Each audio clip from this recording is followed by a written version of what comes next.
कोकणामध्ये सिंधुदुर्ग असो अन्य जिल्ह्यामध्ये होणाऱ्या पावसाळ्यामुळे किंवा अतिवृष्टीमुळे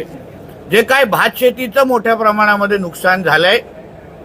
त्या सगळ्या परिस्थितीवर आम्ही आदरणीय मुख्यमंत्र्यांचं आणि दोन्ही उपमुख्यमंत्र्यांचं लक्ष वेधलं आणि त्यानुसार झालेल्या नुकसानासंदर्भात जास्तीत जास्त नुकसान भरपाई आणि जास्तीत जास्त मदत शासनाच्या माध्यमातून देण्याच्या दृष्टिकोनातून आदरणीय मुख्यमंत्री साहेबांनी निर्देश दिलेले आहेत। संबंधित खात्याचे सचिव त्या जिल्ह्याच्या जिल्हाधिकाऱ्यांच्या संपर्कात राहून त्या शेतकऱ्यांना भात शेतीच्या शेतकरी असो अन्य शेतकरी असो त्यांना जास्तीत जास्त मदत, आता पंचनामे सुरू असले तरी पण मी आपल्या माध्यमातून